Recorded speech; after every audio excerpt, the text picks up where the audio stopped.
வணக்கம். வணக்கம். வணக்கம் அக்கா. வாங்க வாங்க, நீங்க நல்லா இருக்கீங்களா? நல்லா இருக்கேன். இன்றைய பத்திரிகையை திறந்தாலே அங்க போச்சு இங்க போச்சு, அது நட்டுச்சு இது நட்டுச்சுட்டு என்ன நட்டுச்சு? ஊடகங்களுக்கு எப்படித்தான் விஷயம் தெரியுமோ தெரியல. எங்க நட்டுச்சு எங்க போச்சு? இந்த கோயம்புத்தூர் நடந்த ஒரு சம்பவத்தை வந்து ஊடகங்கள் எப்படித்தான் கண்டுபிடிச்சிச்சுன்னு தெரியல. அது 11 மணிக்கு நடந்த சம்பவத்தை இன்னைக்கு வந்து மறாவது நாள் காலையில 11 மணிக்கு காவல்துறை அரெஸ்ட் பண்ணிட்டாங்க. அந்த 3 பேரையுமே. சரி, அந்த பொம்பளை பிள்ளை ஏங்க போகுது? அந்த பொம்பளை பிள்ளை போகுதுன்னா சரி, தன்னை கல்யாணம் பண்ணிக்க போறேன் ஒரு கணவன், நாளைக்கு கணவனாகக்கூடிய ஒருத்தன் வந்து நினைச்சுதான் அந்த பெண் அந்த நேரத்துல போகுது. அதாவது ஒரு சட்ட கல்லூரி படிக்கிற மாணவி நைட்டு 11 மணிக்கு காதலராவே இருக்கட்டும், இல்ல நண்பராவே இருக்கட்டும், இல்ல ஃப்ரெண்டாவே இருக்கட்டும், அதுக்காக நைட்டு 11 மணிக்கு போச்சுனாங்களா? இன்றைய பெண்கள் வந்து என்ன நினைக்கிறீங்க?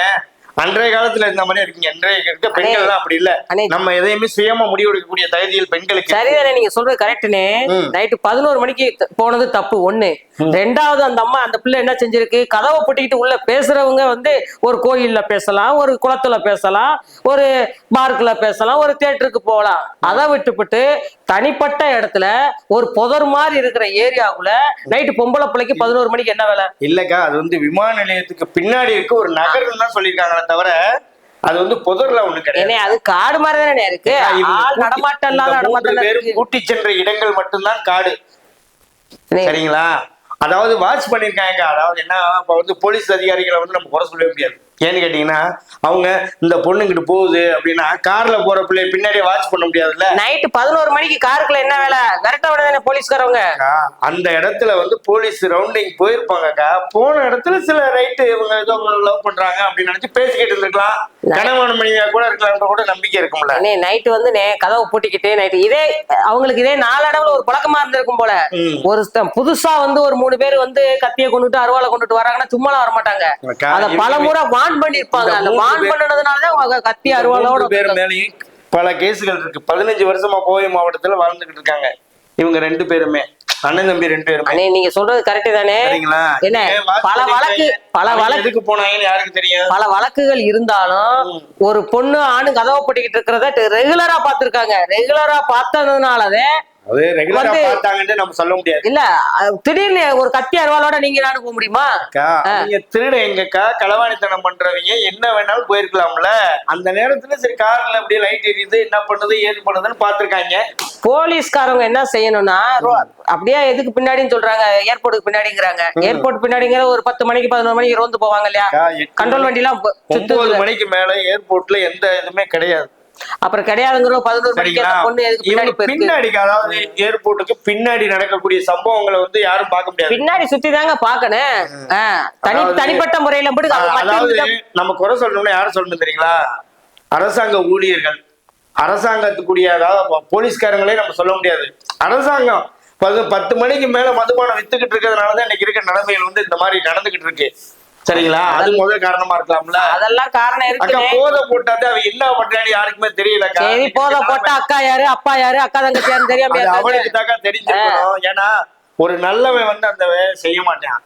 அதாவது களவாணித்தனம் பண்றவன், கூட்டிட்டு போனவனே தப்பு தாங்க. கூட்டிட்டு லவ் பண்றவன் என்ன செய்வான்? ஒரு தனிப்பட்ட முறையில புதருக்குள்ளையும் தனிமையான இடத்துலயும் கூட்டிட்டு போய் கதவை போட்டுக்கிட்டா காருக்குள்ள இருப்பாங்க. அதுக்கு தாக்க ஒரு வழக்கம் சொன்னேன். இன்னைக்கு இருக்க பெண்கள் வந்து அந்த மாதிரி இருக்காங்க. சில பெண்கள், அதாவது எல்லா பெண்கள் நம்ம குறை சொல்லக்கூடாது. சில பெண்கள் வந்து தைரியமா, அதாவது இப்ப கல்யாணம் பண்ணிக்க போறோம், நம்ம என்ன வேணா பண்ணலாம், நம்ம வெளியூர்ல இருந்து வந்திருக்கோம், ஒரு பாதுகாப்புன்றதுனாலதான் இந்த மாதிரி கல்யாணம் காட்சிகள் பெத்தவங்களையும் சொல்லணும். அதாவது பெத்தவங்க வந்து என்ன செய்யணும், 10 மணிக்கு மேல ஹாஸ்டல்ல விட்டு போச்சான்னு ஒரு போன் பண்ணி வெளியூர்ல படிக்க வச்சிருக்காங்க. பாப்பா நீ எங்க இருக்க? 10 மணிக்கு ஒரு போன் அடிச்சு கேட்டிருக்கலாம் அந்த அம்மா. எங்க இருக்க, என்ன செய்யற? நம்பிக்கை.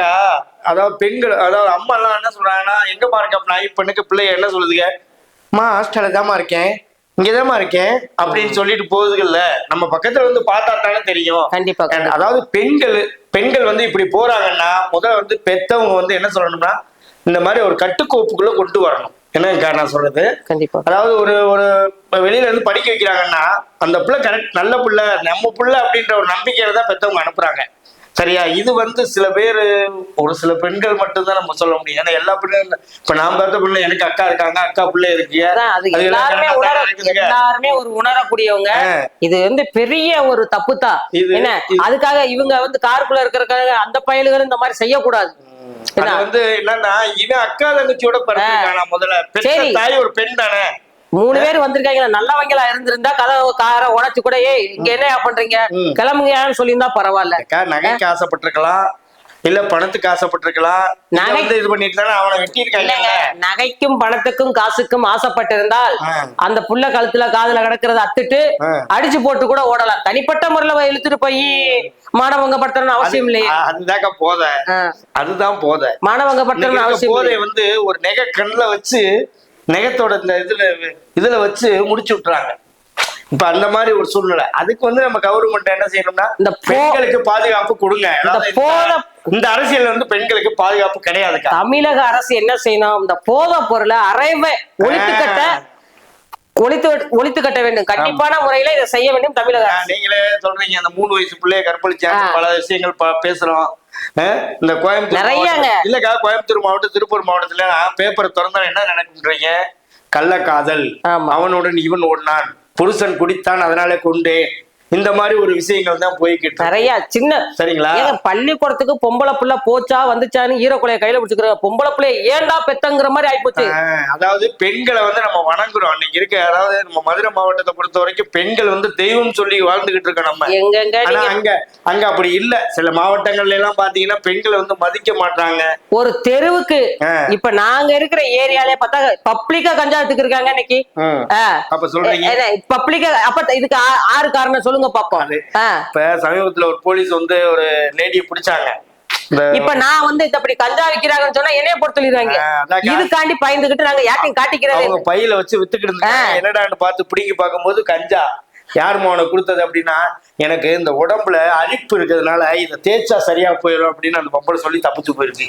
அப்படி இருந்து விடல. போலீஸ்கார் நோன்றதை நோண்டிக்கிட்டு தான் இருக்காங்க. அதாவது காவல்துறை வந்து தண்டிக்கு, அதாவது வன்மையா கண்டிக்கவே கூடாது. ஏன்னா காவல்துறை வந்து உங்க பின்னாடியே உங்க மகன் எங்கேயாவது படிக்குது, அதுக்கு பின்னாடியே சொல்றீங்க தண்டிக்க கூடாதுன்னு. அவங்க என்ன செய்யறாங்க தெரியுமா? நான் பப்ளிக்கா ஒரு 2 நாளைக்கு முன்னாடி கூட பார்த்தேன். கஞ்சா வாங்கி வாங்குறாங்க, குடுக்குறாங்க.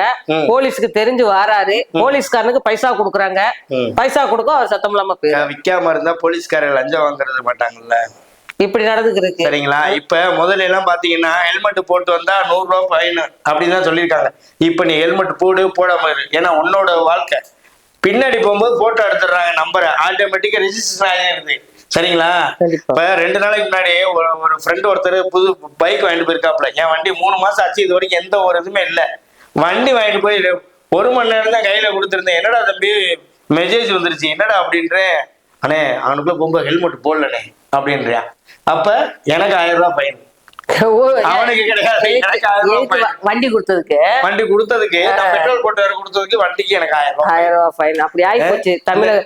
தமிழக அரசு வந்து பெண்களுக்கு தகுந்த பாதுகாப்பு கண்டிப்பான முறையில் கொடுக்க வேண்டும். ஆமா, கண்டிப்பாக. அது நீங்க என்ன சொல்லணும்னா, கண்டிப்பா பெண்களுக்கு பாதுகாப்பு கொடுங்கள். அதே மாதிரி சில ஆண்கள் நடந்துக்கிற முறைகள் சரியில்லாம இருக்கு. ஏதாவது குடிக்கிறீங்க, தன் தாய் யாரு, தன் தந்தை யாரு, தன் தங்கை யாரு, தன் மனைவி யாரு, தன் அண்ணி யாரு, இப்படி எல்லாம் இருக்காங்க. இவங்கெல்லாம் தெரியாம போய் நீங்க செய்வீங்களா? அதனால முதல்ல வந்து பெண்களை மதிங்க. சரிங்களா? அதான் நாங்க நாட்டுல இப்ப பெண் குழந்தை யார்ட்டுமே இல்லையே. பாத்தீங்களா? பெண் குழந்தையே கிடையாது. அப்படியே பெண் குழந்தை சிசு கொலை பண்றாங்க. ஆண் குழந்தை வேணும் தானக்கா சில பேர் தவம் கிடக்குறாங்க. பெண் குழந்தை யாரும் வேணும்னு கேக்குறது இல்லையா? அதனால நீங்க பெண்கள் இந்த மாதிரி பண்ணுவீங்களா? பெண்கள் வந்து வேணும் தாக்க நானே விரும்புறேன். பெண்கள் நாட்டின் கண்கள் சொல்லிருக்காங்களா இல்லையா? அது சொல்லத்தானங்க செய்றீங்க. ஆண்டவங்க வந்து பெண்கள் இருக்காங்க. ஜெயலலிதா அம்மையா இருக்காங்க, அவங்க ஆண்டிருக்காங்க. நாங்க சிறு வயசுல ஒரு பெண் தான். சில நடிகர்கள் வந்து நடிகர் எத்தனையோ பேர் நடிச்சிருக்காங்க, ஆனா கதாநாயகி இல்லாம ஒரு படம் நடிக்கும். நாங்கெல்லாம் சிறு வயசா இருக்கும் போது வண்டி வாகனம் கம்மி. பாத்தீங்கன்னா எங்க வேணாலும் போயிட்டு ஒத்தையில வருவோம். கம்மாக்கில போய் விறகு வெட்ட போவோம், மீன் பிடிப்போம், குளத்துல விளையாடுவோம், ஊரணியில விளையாடுவோம், மடையில விளையாடுவோம். ஆனா இப்ப எல்லாம் அப்படி விளையாட முடியுதா? ஆம்பளை பையன்களை பார்த்தாலே பயமா இருக்குன்னு சொல்லிட்டு பயமா இருக்குங்கிறாங்க. அதுக்கு தாக்க நான் சொல்றேன், எல்லா பெண்களையும் நம்ம குறை சொல்ல முடியாது. எல்லா பெண்களும் நல்லவங்க கிடையாது, எல்லா பெண்களும் கெட்டவங்க. ஏன்னா அந்த அப்ப ஆட்சிகள் வேற, ஆனா இப்ப ஆட்சிகள் வேற. அன்றைய நடைமுறை வாழ்க்கைக்கு கலாச்சாரங்கள், அதாவது எப்படின்னா தன் தாயை ஒரு பெத்தவனே சொல்லிடுறாங்க, இப்படித்தாம வளர்க்கணும், இப்படித்தாம நாங்க இருந்தோம், இப்படித்தாம என்னை கொண்டு போனாங்க. ஆனா இப்ப இருக்க பிள்ளை என்ன சொல்லுதுங்க, 5 வயசு எடுத்து கேக்குதுங்க, 10 வயசு ஆனோடனே ஸ்பெஷல் கிளாஸ் போகணும் அப்படின்றது. 12ஆவதுக்கு மேல போயிடுச்சுன்னா அந்த பிள்ளைய என்ன சொன்னாலும் நம்ம கேட்டுதான் பாருங்க. ஒரு ரூம்குள்ள போனவனே போன் மைக்க பேசிட்டு, மைக்கு பேசுற மாதிரி போனை பேசிட்டு உட்காந்துருதுங்க. நம்ம ஊர்ல பேசுறேன்னு கேட்டா என்ன சொல்றாங்க, ஃப்ரெண்ட் கிட்ட பேசுறேன் டாட், ஃப்ரெண்ட் கிட்ட பேசுறேன் மேம் அப்படின்ட்டு போயிடுறாங்க. இப்ப நம்ம ஊர்ல எடுத்துக்கோங்களேன், இந்த பார்க்ல, பூங்காவுல, அந்த இது அது என்னது, அந்த இது நம்ம மருதாணி பஸ் ஸ்டாண்ட் பக்கத்துல ஒரு பூங்கா இருக்கு. ஆமா ஆமா. அங்க எல்லாம் பாத்தீங்கன்னா இந்த ஜோடி ஜோடியா இதையெல்லாம் காவல்துறை கண்டிப்பாக நடவடிக்கை எடுக்க வேண்டும். அக்கா நம்ம அதைத்தான் சொல்ல வரேன் நானு. அங்க போனவங்க உண்மையான லவ் பண்ணவங்களா இருப்பாங்க. 10 பேர் போயிருக்காங்கன்னா அந்த 8 பேர் நல்லவங்களா இருப்பாங்க, அந்த 2 பேர் களவாணித்தனம் பண்ணுவாங்க. அந்த 2 பேர்த்த எப்படி தேடி கண்டுபிடிக்க காவல்துறைக்கு நேரம் கிடையாது, சரியா? ஏன்னா பல வட்டாரங்கள்ல களவாணித்தனம், கொள்ளமாரித்தனம், அது இந்த ஆட்சியில் இருக்கே, இந்த ஆட்சியில மாதிரி ஒரு செயல்பாடுகள் எந்த ஆட்சியிலும் தெரிஞ்சு கிடையாது. எங்க பார்த்தாலும் பாலியல் தொல்லை, நகைய பறிச்சா, நட்ட பறிச்சா, ஆனா இந்த வட்டம் இந்த ஆட்சியில பாத்தீங்கன்னா போதை பொருள் அதிகம். என்ன, ஒரு தெருவுக்கு 4 அல்லது 5 இருக்கு ஒயின் ஷாப். இப்ப வந்து ஒரு குறிப்பிட்ட இடத்துக்குள்ள நாங்க பாத்துட்டு இருக்கோம், ஒரு தெருவுக்கு 5 ஒயின் ஷாப், 4 ஒயின் ஷாப். நீ எப்ப போனாலும் சரக்கு இருக்கிற மாதிரி கவர்மெண்ட் இன்னைக்கு நடத்தி கொடுத்துருக்கு. காந்தி ஜெயந்திங்கிறாங்க, கடைய பூட்டி இருக்காங்க, பக்கத்துல பெட்டி பெட்டியா பலசர கடையிலயும் பெட்டி கடையிலயும் கொடுத்து விக்கிறாங்க. அதுக்கு எதுக்குங்க கடைய போட்டன? அதுக்குன்னு ஒரு அரசு ஊழியர்கள். இப்ப தேவர் ஜெயந்திக்கு கடைய போட்டுனாங்க. அது பக்கம் ஒரு பக்கம் ஓடி. அது பாத்தீங்கன்னா ஒயின் ஷாப்ப காட்டுல அதிகமா தான் விற்பனை ஆச்சு. ஆமா, அந்த இடத்துல பாத்தீங்கன்னா என்ன பெட்டி பெட்டியா பெட்டி பப்ளிக்கா விக்கிறாங்க. 300 ரூபா கொடுத்து வாங்குறாங்க, 150 ரூபா கோட்டு. 300 ரூபா கொடுத்து வாங்குறதுக்கு இன்றைய குடிமக்கள் வந்து தன்னோட பணம், அதாவது தான் பணம் நாளைக்கு சாப்பிட்டா 2 கோட்டு சாப்பிடலாமேன்ற எண்ணம் தமிழ்நாட்டு மக்களுக்கு கிடையாது. இன்னைக்கு நம்ம குடிக்கணும், என்ன பண்றது, போடு 300 350 வாங்கிக்கிறேன் அப்படின்றதாக அன்னைக்கு போய்கிட்டு இருக்காங்க. காலையில 7 மணிக்கு, அதாவது அரசாங்கத்துக்கு நான் ஒண்ணு வேண்டிக்கிட்டு இருக்கேன், 12 மணிக்கு நீங்க ஒயின் ஷாப் திறக்கிறேன்னு சொன்னீங்க. ஆனா 12 மணிக்கெல்லாம் நீங்க ஒயின் ஷாப் திறக்கல. கவர்மெண்ட் முறைப்படி நீங்க 12 மணிக்கு திறக்கிறீங்க. ஆனா ஒயின் ஷாப்பு நைட்ல இருந்து விற்பனை ஆகிக்கொண்டுதான் இருக்கிறது. எல்லா மாவட்டங்களிலும் விவசாயம் பார்க்கக்கூடிய மாவட்டங்கள்ல அதிகமா விற்பனை பண்ணாதீங்க. ஏன்னா இன்னைக்கு வந்து மக்கள் வந்து 100க்கு 90 பேருக்கு ஆண்மை குறைபாடுகள் இருக்க காரணம் என்னன்னா நீங்க தான். 8 மணிக்கு காலையில நான் பிள்ளைய பள்ளிக்கூடத்துக்கு கூட போறேன், ஒயின் ஷாப்ப திறக்கல. ஆனா கதவை லைட்டா சாத்தி வச்சுக்கிட்டு பெட்டியில வச்சுக்கிட்டு ஜாராய பாட்டில். அதுக்கு தக்கா பக்கத்துல ஒரு செட்டு போட்டிருக்காங்கல்லக்கா, அரசு பார் அப்படின்னு போட்டிருப்பாங்க. அரசு பார்னு போட்டிருக்காங்க. அதுக்கு பக்கத்துல வந்து எப்பவுமே விற்பனை, அதாவது எப்படின்னா அவங்களுக்கு கொஞ்சம் காசு கிடைக்கணும் அப்படின்றக்காக. அது சில பேர் மாமூலும் போய்கிட்டு தான் இருக்கு. இந்த போயல இந்த இதெல்லாம் பாத்தீங்கன்னா தடைன்னு சொல்றாங்க. ஆனா தடையில வந்து தடை செஞ்சுட்டாங்கக்கா, முக்கால்வாசி செஞ்சுட்டாங்க. தடை செய்ய இங்க பாருங்க, நீங்க நினைக்கிற மாதிரி எல்லாம் கிடையாது. போயல எல்லாருமே யூஸ் பண்ணதான் செய்யறாங்க. ஏன் கம்பெனியை மூட வேண்டியதானே? வைபர் வாய்ஸ் நேயர்களுக்கு அன்பு வணக்கம்.